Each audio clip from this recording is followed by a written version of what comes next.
On that May evening in New Jersey in 1984, a bunch of teens decided to spice things up and headed to the haunted castle at the amusement park. They expected skeletons and zombies, but what they didn't see coming was a new monster in the maze, aiming to turn them into ghosts themselves. How does a regular ride turn deadly? What are the odds of surviving when the carousel beneath you falls apart? And how often do amusement parks end up with one-way tickets for their visitors? Amusement parks worldwide boast numerous wild rides, though, truth be told, most are pretty chill and safe. Even at small local fairs, you'll often find a regular carousel, right? In its most extreme version, the base just tilts back and forth. Enter September 2023, when a couple of friends, Davine Muniz Cordeiro and Lorraine Ferreira, decided to try such an attraction after lunch at Mirabilandia, one of Brazil's most famous amusement parks. Cordeiro opted for a standard swing, as she wasn't into extreme rides. Ferreira sat in front, secured her safety straps, and felt herself lift off the ground within seconds. The ride started spinning, swinging in their seats, lifting them 12 meters high. On the second turn, Ferreira felt a strange jolt. She brushed it off until she noticed someone's shoe on the ground. When the ride made another spin, Ferreira saw her friend lying on the ground, several meters away from the carousel.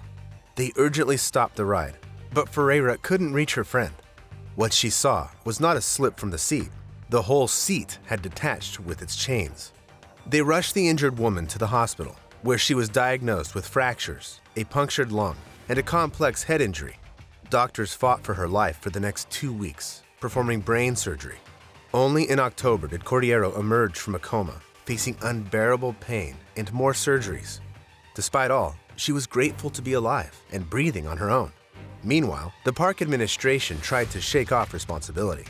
The victim's family had to fight for justice in court, which eventually ruled that the amusement park had to cover the medical expenses.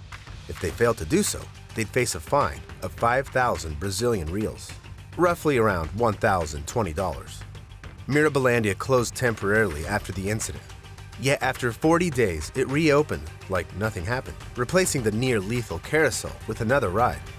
As for 34-year-old Cordeiro, she underwent additional surgeries on her face, hands, and legs, remaining in intensive care. Back then, she probably didn't think she was lucky, but a French woman named Angelina could have assured her otherwise. A little over a month before the tragedy at Mirabilandia, 17-year-old Sammy decided to hit up Luna Park in the French town of Cap d'Agde, even though the weather that evening wasn't top-notch, and they were expecting a storm all week. The amusement park was still open, so Sammy wasn't about to postpone his trip to Cap d'Agde. Heck, the guy went for one of the most extreme rides in the park, adrenaline. Now, the deal with the adrenaline is strapping visitors to cables, hoisting them up about 55 meters, and then releasing them into freefall at a whopping 110 kilometers per hour.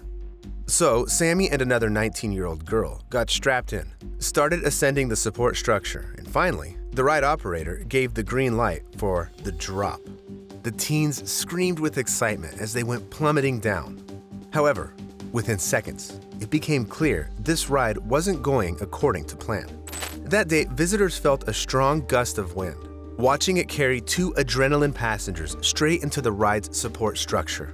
Safety belts couldn't withstand the impact, and the teens slipped out of their seats. They were free-falling from 55 meters, continuously slamming into the metal framework. When they finally hit the ground, their bodies were literally shattered. Rescue teams rushed to the scene. The girl on the brink of life and death was immediately taken to the hospital, and she underwent surgery.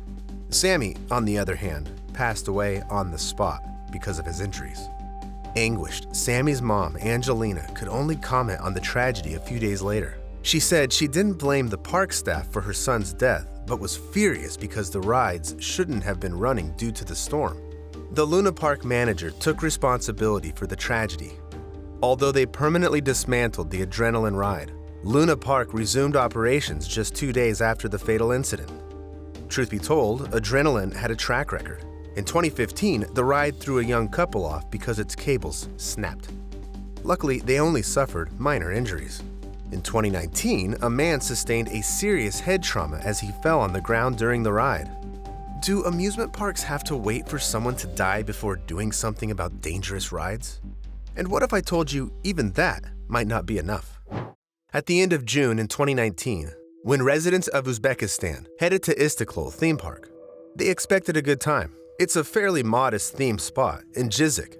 Perhaps the best and most extreme ride there was the Flying Saucer. It's a swing ride that rotates around its axis and spins 360 degrees, flipping people upside down. The Istiklol Park version had about 20 seats, but not all were taken that summer day.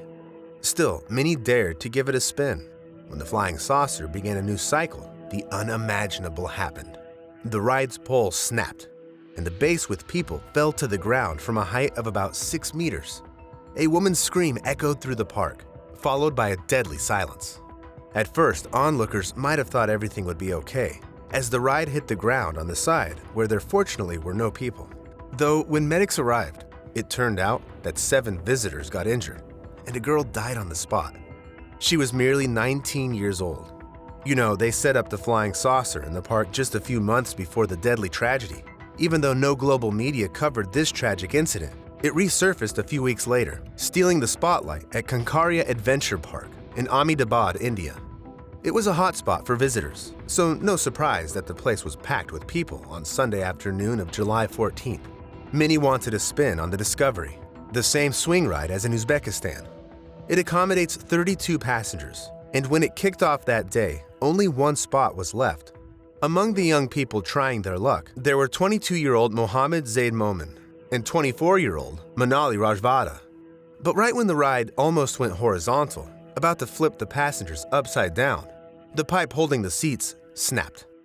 For a split second, it hung 6 meters above the ground before crashing down. All 31 passengers were rushed to the hospital with injuries of varying severity. Later, it turned out the wounded were between 14 and 26 years old. The youngest victim had both legs amputated, but the injuries to Manali Rajvadi and Mohammed Momin were even more severe. Despite doctors' efforts, the folks didn't make it, probably sitting in those seats most affected by the impact. After the tragedy, they shut down the amusement park, and 6 of its employees, including the company owner, faced charges of involuntary manslaughter. However, within 2 years, Kankaria was back in business, minus the lethal attraction. Why? Well, the company's contract had no clause stating the park couldn't operate in case of an accident. So, do amusement parks genuinely care about your life? Or are some rides literally designed for death? And here's the kicker. The deadliest incidents often happen in rides without a hint of thrill. Take the most iconic ride at Sydney's Luna Park, the Ghost Train. It started operating back in 1935 when the park was built. Even after 44 years, the Ghost Train remained a visitor's favorite spot. It took passengers on 180-meter track with countless turns through nearly pitch-black darkness. In those tunnels, terrifying decorations like skeletons and monsters spooked visitors for 2.5 minutes. Usually, on Saturdays, there'd be a massive line for the Ghost Train. However, on June 9, 1979, due to a citywide strike, only a few people made it to the park. Yet just before closing, around 10 p.m., dozens rushed to this attraction. Among them were 5 teenagers, the youngest being Jason Holman, who won a prize at the shooting range and was hanging out with older friends, thinking it was the best night of his life. Plus, he was staying out without adult supervision for perhaps the first time. On the other hand, 6-year-old Damien and 4-year-old Craig stood in line with their parents, John and Jenny Godson. The boys begged for one last ride on the Ghost Train. When the passengers were already taking their seats in the carriages, Jenny Godson decided to buy ice cream for everyone and promised to meet her family at the other end of the tunnel. This spontaneous craving, merely a few minutes before the tragedy, saved the woman's life. When the train cars, one by one, entered the dark tunnels, strobe lights flashed, cobwebs brushed against visitors, and skeletons dangled nearby. So when the smell of smoke crept in, most assumed it was part of the show.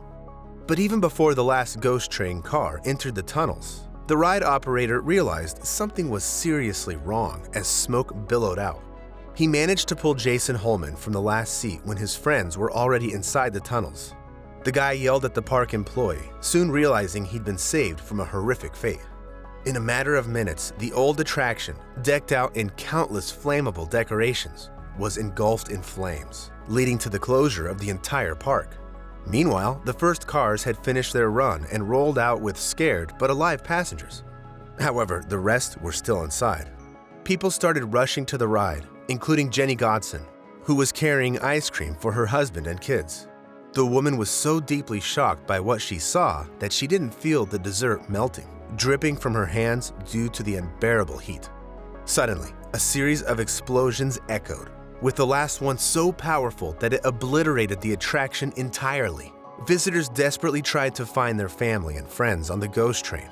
Nonetheless, everyone was ordered to evacuate immediately, making it practically impossible. Firefighters managed to put off the fire only after an hour. When rescuers finally started sifting through the wreckage, it became known that 7 people perished in the fiery trap. Mr. Godson, with his 2 young sons, and 4 13-year-old friends of Jason Holman. The investigation couldn't pinpoint the cause of the fire, although it unanimously acknowledged that Luna Park violated almost all possible fire safety rules. And even though the tragedy was in the past, it was far from forgotten. In 2021, a documentary linked the ghost train fire to Abe Saffron, a major figure in organized crime in Australia at the time. The man orchestrated a series of arsons right after the Luna Park tragedy. However, he always denied involvement in this catastrophe. Nevertheless, in 2007, Saffron's niece claimed it was indeed her uncle's doing, although the perpetrator had already passed away. The victims of the tragedy and their families still hope to uncover why this disaster claimed 7 lives. Yet sometimes the truth turns out to be unbearable. That's precisely what happened in 1984 at Six Flags Great Adventure Park in New Jersey. One of the most popular attractions there was the Haunted Castle. Like in the previous story, the main goal of this ride was to scare visitors. So in the dark corridors, approximately 140 meters long, decorations awaited them. Cobwebs, skeletons, mannequin vampires, live monsters, and park employees dressed as mummies, vampires, or werewolves. All this was complemented by strobe lights flickering and eerie sounds. The castle was actually made up of 8 trailers, arranged in the form of 2 mirrored mazes, but adorned with a decorative facade. They were connected by another trailer in the middle, serving as a control center. There, the control panel for sounds and special effects was located, and the monster actors could take a break. When there were many visitors, both sides of the haunted castle operated. On less crowded days, like May 11, 1984, they opened only one labyrinth. At around 6:30 p.m., a loud group of 9 teenagers headed into the haunted castle. They ventured through the creepy corridors, encountering unknown monsters, but had no idea about the real terror awaiting them. Just a few minutes later, another group entered the castle and noticed something unusual, even for a horror maze: flames. Like in Sydney's Luna Park, visitors initially thought it was part of the attraction, yet when they smelled the smoke, they realized it wasn't. Screaming about a fire, they immediately rushed to the doors. Among them was 20-year-old Joanne Minter, with her 4 friends, who were considerably further inside the maze. Joanne felt the room filling with smoke and unexpectedly stumbled. Alone in a dark, narrow passage, she understood that fire could emerge from anywhere at any moment. Luckily, she happened to be close to the exit and managed to spot the light ahead. Gasping from the acrid smoke, she escaped from the labyrinth and shuddered. The haunted castle was ablaze. And at that time, about 24 people were panicking, basically trying to blindly find their way out amid black walls and terrifying decorations. Employees dressed as mummies and demons were helping visitors escape the flames. It was a totally insane sight, attracting thousands of park guests that evening. Little did they know what they were actually witnessing. Due to the wind, the fire spread rapidly, and the park's fire brigade couldn't handle the situation anymore. Finally, 200 firefighters from 11 nearby towns arrived at the scene, working for over an hour to get the fire under control. And throughout all this time, the amusement park was still running. When they eventually closed it late in the evening, the fire was already completely out, and rescuers began surveying the wreckage. They found only charred mannequins, so they were getting ready to confirm that there were no casualties, when suddenly, they realized the horrifying truth. Some of those charred figures were indeed humans. It turned out that 8 from the mentioned group of teenagers had lost their lives, and only 1 was successfully saved by a park employee. An investigation into the tragedy began, revealing that the haunted castle had violated a dozen state fire rules. However, the scariest detail emerged 8 days later. A boy told the police that near the entrance to the attraction, a friendly 14-year-old teenager had offered to guide him through the mazes. He agreed, and they went on together. But in a particularly dark spot, his guide decided to light up with a lighter and, due to carelessness, ignited the highly flammable decorations. Although the police never learned the name of this teenager, and the prosecutor acquitted him in absentia, the guy had to live knowing that his recklessness caused the death of 8 people. And even though this tragedy happened long ago, modern incidents make you think that attractions aren't becoming safer. And this can be confirmed by the subtle yet undeniable statistics. In 2019, in the USA, there were 101 shark attacks on humans. In American amusement parks that same year, 1,299 visitors were injured. Still, you probably don't consider theme parks more dangerous than sea predators, right? So I hope you never find yourself in a risky situation at those allegedly safe amusement parks. But if this has already happened to you, share your stories in the comments. And if you enjoyed the video, drop a like and subscribe.